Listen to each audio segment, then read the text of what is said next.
Welcome to VS99 news. నేను రేవతి. ముందుగా headlines చూద్దాం. YSRCP state coordinator Sajjala Ramakrishna Reddy press meet. విజయవాడలో నిర్వహించిన సుపరిపాలన వేడుకల్లో మంత్రి నాదెండ్ల మనోహర్.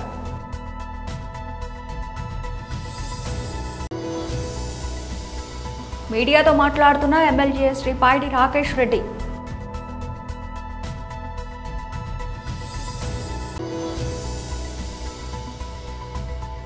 హైదరాబాద్ బాచుపల్లిలో దారుణం, సూట్ కేసులో మహిళ మృతదేహం. YSRCP state coordinator Sajjala Ramakrishna Reddy press meet నిర్వహించారు. కూడగట్టుకుంది వ్యతిరేకత లేదా ఆయన మీద వ్యతిరేకత కూడగట్టుకుంది అనేది ఈరోజు మా వైఎస్ఆర్ కాంగ్రెస్ పార్టీ పిలుపు ఇచ్చి, జగన్మోహన్ రెడ్డి గారు పిలుపు ఇచ్చి, మా పార్టీ ఆధ్వర్యంలో పార్టీ శ్రేణులు అలాగే కార్యకర్తలతో పాటు ప్రజలు, వివిధ ప్రజా సంఘాలు పాల్గొన్న నిరసన ప్రదర్శనలు, ఆ ప్రదర్శనలకు వచ్చిన స్పందనను బట్టే తెలుస్తుంది ఈ వ్యతిరేకత ఎంత ఉందనేది. అందులో హై ఎక్స్పెక్టేషన్స్తో రిజల్ట్స్లో స్వీప్ చేసిన కూటమి. ఇదే పరిస్థితి 2019లో వచ్చింది. మా పార్టీ సింగిల్గా పోటీ చేసి జగన్మోహన్ రెడ్డి గారు 151 స్థానాలు గెలిస్తే ఈరోజు 3 పార్టీలు గెలిచి అలాంటి స్వింగే ఇటువైపు వచ్చింది. దాని తర్వాత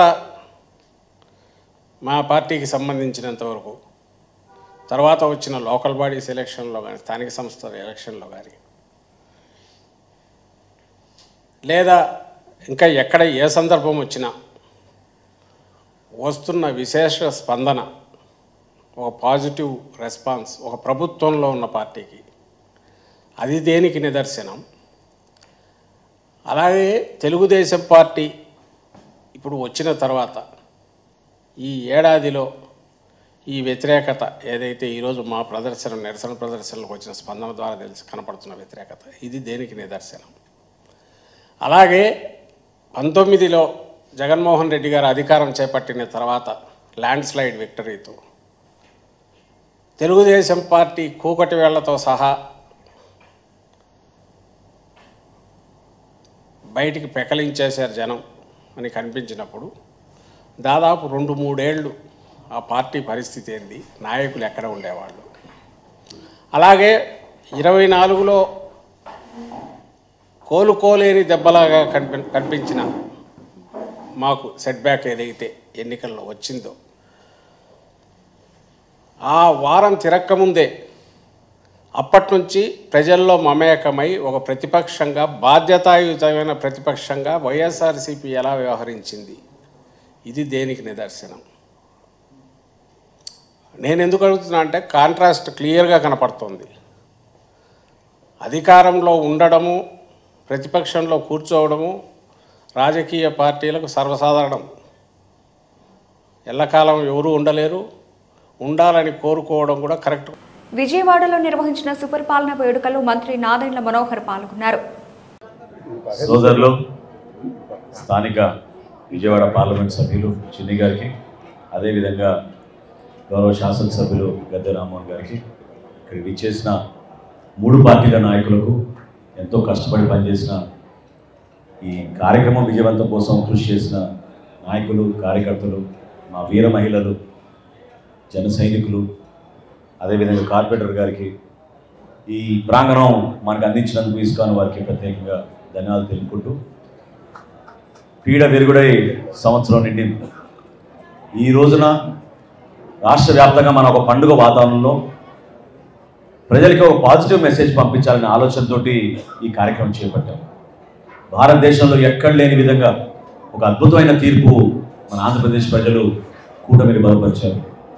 నరేంద్ర మోడీ గారి నాయకత్వం, చంద్రబాబు నాయుడు గారి నాయకత్వం, పవన్ కళ్యాణ్ గారి నాయకత్వం ఖచ్చితంగా మన రాష్ట్రానికి అవసరం అని, ఎవరెన్ని ప్రలోభాలకు గురి చేసినా, ఎవరెన్ని ఇబ్బందులు పెట్టినా, ఎంత దారుణంగా ప్రవర్తించినా ఓపికతోటి ఆ రోజులు గంటలు క్యూలో నిల్చుని ఈరోజు కౌంటింగ్ జరిగిన రోజు గత సంవత్సరంలో ఎంత అద్భుతమైన తీర్పు ఇచ్చారో మీ అందరూ చూశారు.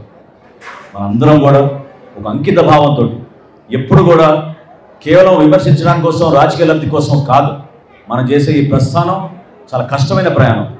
చంద్రబాబు నాయుడు గారు ఈ వయసులో రాష్ట్రంలో ఉన్న ఆర్థిక ఇబ్బందుల్ని అధిగమిస్తూ అనేక సంక్షేమ కార్యక్రమాలు అభివృద్ధి కార్యక్రమాలు చేసుకుంటూ వచ్చారు. ఇంత దూరం ప్రయాణం చేసినందుకు మమ్మల్ని అందరినీ ముందు నడిపిన మా అధ్యక్షుడు పవన్ కళ్యాణ్ గారు ఎంతో త్యాగం చేసి కృషి చేసి కూటమి విజయం కోసం అహర్నిశలు కృషి చేశారు. మరోలేని రోజులు, ఎందుకంటే 3 పార్టీలు కలిసి ఎక్కడ కూడా ఎటువంటి సందర్భంలో కూడా చిన్న ఇష్యూ రాకుండా సీట్ల సర్దుబాటులో కానివ్వండి, ప్రజల్లో మేము చేసిన క్యాంపెయినింగ్ కానివ్వండి, ఒక చైతన్యం తీసుకురావడం కోసం చేసిన కృషి కానివ్వండి, ఎవరం కూడా మర్చిపోలేము. దీని వెనక మాతో పాటు మీరందరూ కూడా ఎంతో మనస్ఫూర్తిగా మీరు కష్టపడి కసితో పనిచేశారు. ప్రతి ఓటు వేయించారు, కేసులు పెట్టించుకున్నారు, కొట్టించుకున్నారు, ఎంతో మంది అవమానపరిచారు. కానీ మీరు నిలబడ్డారు. మీరు నిలబడిన స్ఫూర్తి ఖచ్చితంగా రాబోయే రోజుల్లో మన రాష్ట్రానికి, మన ప్రజలకి ఒక అంకిత భావంతో మరొకసారి ఈ కలయిక దేనికోసం, స్వార్థం కోసం కాదు, పదవుల కోసం కాదు, ఈ కలయిక కేవలం రాష్ట్ర భవిష్యత్తు కోసం, మన బిడ్డల కోసం, సంక్షేమం అభివృద్ధి రెండూ చేసి అద్భుతంగా మనం ముందుకు తీసుకెళ్దాం. దానికి మీరందరూ కూడా ఆశీర్వదిస్తారని, ఓపికగా చేసే ప్రతి కార్యక్రమంలో కూడా మీరందరూ భాగస్వాములు అవ్వాలని మనస్ఫూర్తిగా ప్రతి ఒక్కరిని కోరుకుంటూ చక్కటి కార్యక్రమం ఏర్పాటు చేసినందుకు వాసుకు, ఇక్కడ ఉన్న కార్యకర్తలందరికీ కూడా నేను ప్రత్యేకంగా ధన్యవాదాలు తెలుపుతున్నాను. ఎప్పుడు కూడా విజయవాడ రాజకీయం నిజంగా ఆంధ్రప్రదేశ్ రాజకీయాలకి ఒక ప్రముఖమైన పాత్ర ఈ గతంలో ఎంతో పోషించారు. ఆ చైతన్యం మళ్ళీ తీసుకురావాలి. మీడియాతో మాట్లాడుతున్న ఎమ్మెల్యే పైడి రాకేష్ రెడ్డి ఆఫీస్కు బారులు తీరారు. కానీ ముఖ్యంగా ఈ రాష్ట్ర ప్రభుత్వాన్ని రైతులకు సంబంధించి ఏదైతే ఈరోజు వాళ్ళ తరుగు తీస్తున్నారో, వాళ్ళకి ఏదైతే ఇంకా కొనుగోలు చేయని వాటి ఉన్నాయో ఇమ్మీడియట్లీ పరిపాలన మీద దృష్టి పెట్టి ఫైర్ను తగ్గించి, ఈరోజు కూడా ముఖ్యమంత్రి మంత్రులంతా ఢిల్లీ వీధులలో ఉన్నారు. పరిపాలన అంతా రాష్ట్రంలో పడకేస్తే అదొకటే కాదు, ఇప్పుడు ఈ ప్రైవేటు విద్యా సంస్థలు, చాలామంది తల్లిదండ్రులు కూడా, మధ్యతరగతి తల్లిదండ్రులు, ఈ కార్పొరేట్ విద్యా సంస్థలు లక్షలాది రూపాయలు దారుణంగా డొనేషన్ల పేరిట, రకరకాల ఫీజుల పేరిట మధ్యతరగతి తల్లిదండ్రులని ఒక అప్పుల వైపు నెట్టేస్తున్న ఈ కార్పొరేట్ దుర్మార్గాలని అరికట్టాల్సిన అవసరం ఉన్నది. మరియు చాలామంది సామాన్యులు కూడా మాకు ఎక్కడ ఎవరు న్యాయం చేయట్లేదు, సామాన్యమైన సమస్యలు, చిన్న పోలీస్ సమస్యలు కావచ్చు, అట్లాంటి రాష్ట్ర వ్యాప్తంగా ఈరోజు ప్రజలు అండ్ ఫోన్ కాల్స్ రావడం జరిగింది. ముఖ్యంగా దీనికి నిదర్శనం ఏంటంటే, ఈ రేవంత్ రెడ్డి సర్కార్ సుమారు 18 నెలల నుంచి 45 సార్లు ఢిల్లీకి వెళ్ళటము, మంత్రులు వాళ్ళ స్వంత ప్రాంతాలకే పరిమితం అవటము, ఎంతసేపు వాళ్ళ మధ్యన వాళ్ళు గొడవలు పెట్టుకోవడము, రాష్ట్ర పరిపాలనని మొత్తం గాలికి వదిలేశారు. ఈరోజు కూడా రాష్ట్ర ప్రభుత్వం కూడా ప్రధానంగా డిమాండ్ భారతీయ జనతా పార్టీ చేయడం ఏంటంటే, ముందు దయచేసి మిమ్మల్ని ఎన్నుకున్న ప్రజల్ని గౌరవించండి. ఎవరైతే ఈరోజు రైతులు కావచ్చు, మహిళలు కావచ్చు, నిరుద్యోగులు కావచ్చు, యువత కావచ్చు ఒక నిస్రువలో ఉన్నారు. ఎందుకంటే రాష్ట్ర ప్రభుత్వం అనేది ఒక చలనం లేకుండా అయిపోయింది. ఏదో మీద స్టేట్మెంట్లు, కొన్ని అవినీతి స్కీములు తప్ప ఎటువంటి కూడా ప్రజలకు మీరు ఇచ్చిన వాగ్దానాలు కూడా మర్చిపోయినారు. మొత్తానికి ఏదో కొత్త పేర్లు తీసుకుంటా కొత్త రకం మోసాలకు తెరలేపుతున్నారు. ముఖ్యంగా ఈరోజు రాష్ట్ర వ్యాప్తంగా వచ్చిన డిమాండ్లు ఏంటంటే, విద్యార్థులకు జాబ్ క్యాలెండర్స్, మరి రైతులకు ఏదైతే మీరు తరుగు పేరు మీద సుమారు 20 ఎకరాలు తీశారో ఆ తరుగుకు నష్టపరిహారం మీరే ఇవ్వాలి. మరీ ఎక్కడన్నా మిగిలిపోయినా, మరీ ముఖ్యంగా రైతు బంధు, రైతులందరూ ఇంకా వర్షాకాలం వచ్చేసింది, నైరుతి ఋతుపవనాలు 10 రోజుల ముందు వచ్చిన తర్వాత కూడా రాష్ట్ర ప్రభుత్వంలో చలనం లేకపోవటం, రైతుల పట్ల ప్రేమ లేకపోవటం, రైతు భరోసా అంటే పేరు మార్చిండ్రు రైతు బంధుని, రైతు భరోసా ఇప్పటి వరకు రైతులకు రైతు భరోసా రిలీజ్ చేయలేదు. ముఖ్యంగా తెలంగాణ రాష్ట్ర వ్యాప్తంగా రైతులంతా ఒకటే డిమాండ్ చేస్తున్నారు, ఇమ్మీడియట్లీ రైతు భరోసా విడుదల చేస్తే మాకు ఏదైతే రైతు పెట్టుబడి సాయం కింద విత్తనాలు కావచ్చు, ఇంకా వేరే పంట పనులు కావచ్చు అన్ని చేసుకోవడానికి వీలవుతుందని చెప్పడం జరుగుతుంది. ముఖ్యంగా గౌరవనీయ ముఖ్యమంత్రి రేవంత్ రెడ్డికి మరియు సీనియర్ మంత్రులకు దయచేసి మీలో మొదలైన కుమ్ములాటలున్నా ప్రజలని ఇబ్బంది పెట్టకండి. మీకు ఏదైనా మంత్రి పదవుల గురించి కావచ్చు, లేకపోతే కాంట్రాక్టుల గురించి కావచ్చు, ఢిల్లీకి కట్టే. హైదరాబాద్ నగరంలోని నిజాంపేట పరిధిలోని బాచుపల్లి ప్రాంతంలో బుధవారం తీవ్ర కలకలం జరిగింది. ఒక ట్రావెల్ బ్యాగ్ లో గుర్తు తెలియని మహిళ మృతదేహం లభ్యం కావడం స్థానికంగా భయాందోళనలకు దారితీసింది. బాచుపల్లిలోని రెడీ స్లాబ్ ప్రహారీ గోడను ఆనుకుని ఉన్న ఖాళీ ప్రదేశంలో అనుమానాస్పదంగా ఒక సూట్ కేసు పడి ఉండడాన్ని స్థానికులు గమనించారు. దాని నుంచి దుర్వాసన వెలువడుతూ ఉండడంతో వారికి అనుమానం వచ్చింది. వెంటనే ఈ విషయాన్ని పోలీసులకు తెలియజేశారు. సమాచారం అందుకున్న బాచుపల్లి పోలీసులు హుటాహుటిన ఘటనా స్థలానికి చేరుకున్నారు. వారు ఆ సూట్ కేసును తెరిచి చూడగా అందులో సుమారు 25 నుంచి 30 సంవత్సరాల వయసున్న మహిళ మృతదేహం కనిపించింది. మృతురాలు మెరూన్ రంగు చుడీదార్ ధరించి ఉన్నట్లు పోలీసులు గుర్తించారు. ఈ విషయం తెలియడంతో బాలానగర్ డీసీపీ సురేష్ కుమార్ ఇతర పోలీసు ఉన్నతాధికారులు సంఘటనా స్థలాన్ని సందర్శించి పరిస్థితిని సమీక్షించారు. క్లూస్ టీమ్ ఆధారాలు సేకరించింది. అనంతరం మృతదేహాన్ని పోస్టుమార్టం నిమిత్తం గాంధీ ఆసుపత్రికి తరలించారు. మృతురాలి వివరాలు తెలియాల్సి ఉంది. ఆమె ఎవరు, ఎక్కడి నుండి వచ్చారు, హత్యకు గల కారణాలు ఏమై ఉంటాయనే కోణాల్లో దర్యాప్తు చేస్తున్నామని పోలీసులు తెలిపారు. ఈ ఘటనపై కేసు నమోదు చేసి నిందితుల కోసం తాలింపు చర్యలు ముమ్మరం చేసినట్లు వెల్లడించారు. పోస్టుమార్టం నివేదిక వచ్చిన తర్వాత మృతికి ఖచ్చితమైన కారణాలు తెలుస్తాయని పేర్కొన్నారు. ఆపరేషన్ కగార్ను నిలిపివేయాలని కేంద్ర ప్రభుత్వం కాల్పుల విరమణ ప్రకటించాలని మావోయిస్టు పార్టీతో శాంతి చర్చలు జరపాలని డిమాండ్ చేస్తూ పెద్దపల్లి జిల్లా గోదావరిగని భాస్కర్ రావు భవన్లో జిల్లా వామపక్ష పార్టీల రౌండ్ టేబుల్ సమావేశం నిర్వహించారు. ఇవాళ కేంద్ర ప్రభుత్వంలో ఉన్నటువంటి బీజేపీ కేంద్ర హోంశాఖ మంత్రి అమిత్ షా గారు ఈ దేశంలో నక్సలిజాన్ని అంతం చేస్తామని చెప్పి ప్రతినపూని మొత్తం కూడా ఛత్తీస్గఢ్లో కర్రెగుట్టలో ఇవాళ ఆదివాసీలను, గిరిజనులను, మావోయిస్టులను రోజు చంపుతున్నటువంటి ఒక దుర్మార్గమైనటువంటి పరిస్థితి వల్ల కేంద్ర ప్రభుత్వం చేస్తూ ఉన్నది. ఇప్పటికైనా ఆపరేషన్ కగారు ఆపి మావోయిస్టులతో శాంతి చర్చలు జరపాలని చెప్పేసి భారత కమ్యూనిస్ట్ పార్టీగా మేము డిమాండ్ చేస్తూ ఉన్నాం. అందులో భాగంగానే మొన్న జూన్ 1వ తారీఖు రోజున హైదరాబాద్లో అన్ని వామపక్ష పార్టీలతోటి ఒక రౌండ్ టేబుల్ సమావేశం ఏర్పాటు చేయడం జరిగింది. అందులో భాగంగా వల్ల గోదావరికని భాస్కర్ రావు భవన్లో కూడా అన్ని వామపక్ష పార్టీలు మిగతా అన్ని పార్టీలతో వాళ్ళ రౌండ్ టేబుల్ సమావేశం కూడా ఇక్కడ ఏర్పాటు చేయడం జరిగింది. మరి ఇప్పటికైనా కేంద్ర ప్రభుత్వాన్ని మేము డిమాండ్ చేస్తూ ఉన్నాం. ఆపరేషన్ కగార్ పేరుతోటి వల్ల మొత్తం కూడా ఈ గుట్టలను ఈ అడవిలో ఉన్నటువంటి సంపదనంతా కూడా ఇవాళ బడా పెట్టుబడిదారులకు కట్టబెట్టే ప్రయత్నంలో ఒక భాగమని ఈ సందర్భంగా మేము తెలియజేస్తా ఉన్నాం. మరి ఇప్పటికైనా మావోయిస్టులను విచ్చలవిడిగా వాళ్ళని తీసుకొచ్చి వాళ్ళ కాల్చి చంపుతున్నటువంటి పరిస్థితి, ఇవాళ బూటకు ఎన్కౌంటర్ చేస్తున్నటువంటి పరిస్థితి కూడా కొనసాగుతూ ఉన్నది. మొన్న నంబాల కేశవరావును ఒక పార్టీ కార్యదర్శిని వాళ్ళు ఆయన ఎంత బాగాలేక హాస్పిటల్ ఉంటే ఆయన తీసుకొచ్చి వాళ్ళ బూటకు ఎన్కౌంటర్ కొనసాగుతున్నటువంటి నేపథ్యం ఉంది. మరి 26,000 మంది పోలీసు బలగాల్ని వాళ్ళ కరెగుట్టలో పెట్టి ఓహరింపజేసి వాళ్ళ నక్సలిజాన్ని మట్టు పెడతామని చెప్పేసి కూడా ఆయన వ్యాఖ్యానాలు చేస్తూ ఉన్నారు.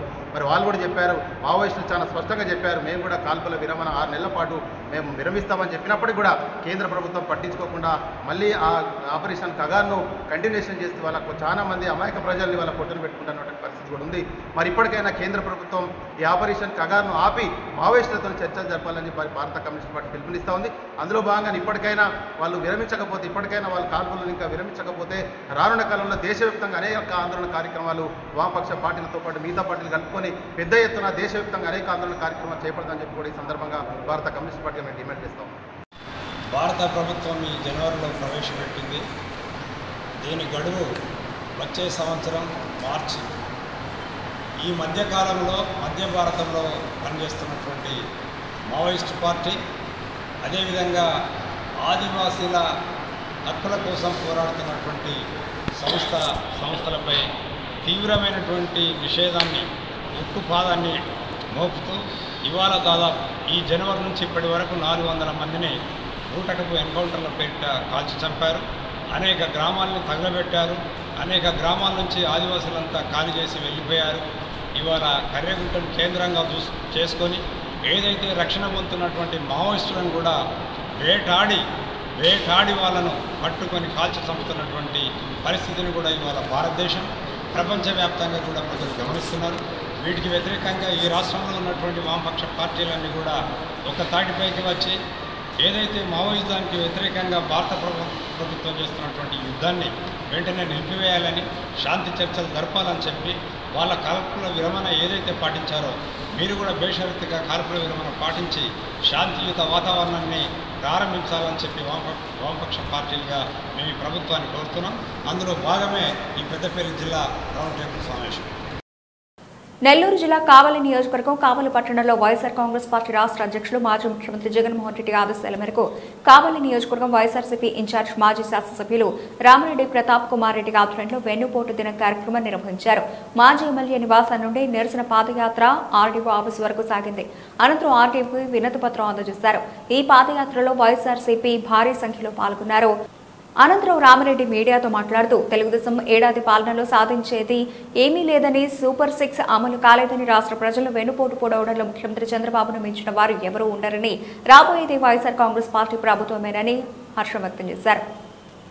బాగుందా అంటే ఎవరు పాపం బాగానట్టుంది మీకు, అందుకే ఎవరు చెప్పగా ఆ సినిమాకి సంబంధించి రేపు ఉదయం 11 గంటలకి మా ఇంటికాడ ఇంకో సినిమా పెడుతున్నాం. ఆ సినిమాలో చూపిస్తాం. మేము కూడా ఆ సినిమాలో మేము చెప్తాం. మేమంతా అంత చంద్రబాబు నాయుడు గారు హైటెక్ సీఎం కాదు, ఇక్కడ హైటెక్ ఎమ్మెల్యే కాదు. మేము ప్రజల కోసం, పేద ప్రజల కోసం పనిచేసే ఎమ్మెల్యే ఇంత ముందు. కాకపోతే ఇప్పుడు మాజీ గాయం అయినా కూడా మా బాధ్యత లేదు, సంతోషమే. మా ప్రజల కోసం ఏం చేశాము ప్రతి ఒక్కరు మేము చేస్తాం. ఎందుకంటే ఏదైనా ఒక సంవత్సరం అయిందంటే మేమేమి చేసామని చెప్పగా, ఏ విధంగా బోధ జరగాగా, ప్రతిపక్షాల మీద ఏ విధంగా జరగాగా, మాజీ ఎమ్మెల్యే ప్రతాప్ రెడ్డి మీద ఏ విధంగా జరగా, మాజీ ముఖ్యమంత్రి జగన్మోహన్ రెడ్డి మీద ఏ విధంగా జరగాగా, ఇవి కాదు.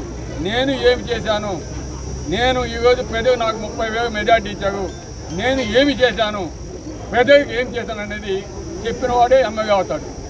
అందుకే ఈరోజు చూస్తున్నారు జనాలు స్పందన ఎట్టుందో.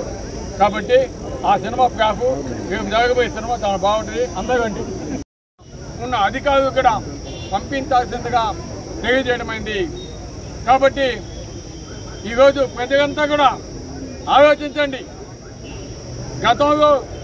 గత ప్రభుత్వం ఏ విధంగా చెప్పిన వాగ్దానాలన్నీ 100% ఏ విధంగా జగన్మోహన్ రెడ్డి గారు మా ప్రీతమ నేత మాజీ ముఖ్యమంత్రి వారు ఏ విధంగా నెరవేర్చారో, అదేవిధంగా ఈరోజు చంద్రబాబు నాయుడు గారు ఏ విధంగా మోసం చేశాడో అర్థం చేసుకోవాలి. ఈ అబద్ధాలు చెప్పేదాంట్లో అగ్రస్థానంలో ఈ తెలుగుదేశం నాయకులు చాలా చక్కగా చెబుతూ ఉంటారు. వాటిని నమ్మి మీరు రెండోసారి కూడా మోసపోయారు, ఇంకా మీదట మోసపోవద్దని చెప్పేదానికి ఈరోజు ఈ కార్యక్రమం చేపట్టడం జరిగింది. వెన్నుపోటు దినాన్ని ఆర్టీఓ గారు స్పందించారు. తప్పకుండా పై అధికారికి తెలియజేస్తామన్నారు. కాబట్టి తప్పకుండా ఈ విషయాలన్నీ కూడా ప్రజలు గ్రహించి తప్పకుండా మేము చేసే కార్యక్రమానికి ఇంత పెద్ద ఎత్తున ఈరోజు మా కార్యక్రమానికి విచ్చేసిన మా నాయకులు, కార్యకర్తలకు, ప్రజలకు, మీడియా సోదరులకు అందరికీ కూడా ప్రతి ఒక్కరికి ప్రత్యేక ధన్యవాదాలు తెలియజేస్తూ విరమిస్తున్నాం. Thank you very much. జై జగన్, జై జగన్, జై జగన్. రాష్ట్ర ప్రభుత్వం ప్రతిష్టాత్మకంగా చేపట్టిన భూభారతి 2025 కార్యక్రమంలో భాగంగా ప్రతి గ్రామంలో రెవెన్యూ సదస్సును నిర్వహిస్తున్నారు. రంగారెడ్డి జిల్లా ఇబ్రహీంపట్నం మున్సిపాలిటీ ఖానాపూర్లోని నేడు రెవెన్యూ సదస్సుకు ఎమ్మెల్యే మల్లిరెడ్డి రంగారెడ్డి, ఆర్డీఓ అనంతరెడ్డి పాల్గొన్నారు. ఎమ్మెల్యే మల్లిరెడ్డి రంగారెడ్డి మాట్లాడుతూ గత ప్రభుత్వం అసైన్డ్ భూముల పట్టాలను ధరణిలోనే నిలిపివేయడం వలన రైతులు ఎంతో ఇబ్బంది పడ్డారని, ఈ కాంగ్రెస్ ప్రభుత్వం పేద రైతుల కళ్లలో ఆనందం చూడాలని భూభారతి చట్టం తీసుకొచ్చిందని, గ్రామాల్లో జరిగే రెవెన్యూ సదస్సులో రైతుల భూ సమస్యలకు పరిష్కారం వస్తుందని, ఖానాపూర్లోని సర్వే నెంబర్ 7943లోని ఉన్న రైతులందరికీ పట్టా పాస్ పుస్తకాలు ఇప్పిస్తామని రైతులకు హామీ ఇచ్చారు. అసైన్డ్ ప్రభుత్వ భూమి కానీ తప్పకుండా పట్టాదారు పాస్ పుస్తకాలు వస్తాయని, అర్హులైన ప్రతి ఒక్కరికి ఇంద్రమ్మ ఇళ్లు, రేషన్ కార్డులు, అర్హులైన ప్రతి ఒక్కరికి సంక్షేమ పథకాలు వస్తాయని ఎమ్మెల్యే మల్లిరెడ్డి రంగారెడ్డి అన్నారు. అవన్నిటిని కూడా మీకు తిరిగి ఇప్పించడానికే నేను ప్రయత్నం చేస్తున్నా అని చెప్పి ఈ సందర్భంగా మనవి చేస్తున్నాం. అందులో మన గ్రామంలో ఉండేటువంటి 79లో కానీ, ఇక్కడ ఉండేటువంటి 43లో కానీ గతంలో ఏ విధంగా పట్టాలు ఎవరెవరి పేరు మీద ఉన్నాయో అవి యాజ్ ఇట్ ఈజ్ గా ఇవ్వడానికి మేము ఇప్పటికే చెప్పినాం. అవి ఇస్తాం.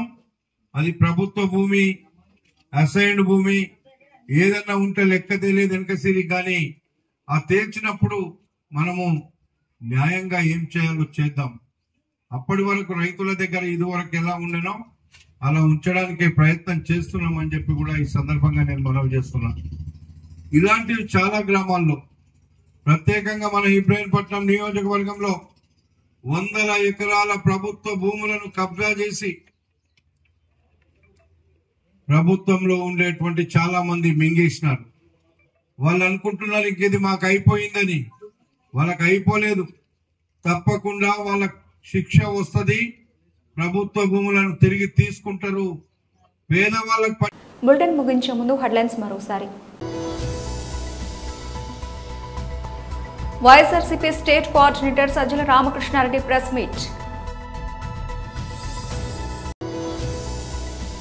విజయవాడలో నిర్వహించిన సుపరిపాలన వేడుకల్లో మంత్రి నాదెండ్ల మనోహర్.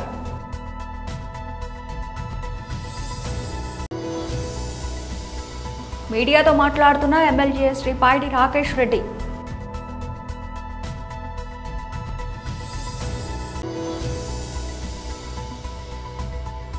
హైదరాబాద్ బాచుపల్లిలో దారుణం, సూట్ కేసులో మహిళ మృతదేహం. ఇవి ఇప్పటివరకు నవల్సిన అప్డేట్స్. మరిన్ని అప్డేట్స్తో మళ్ళీ కలుద్దాం. అంతవరకు సెలవు. నమస్తే.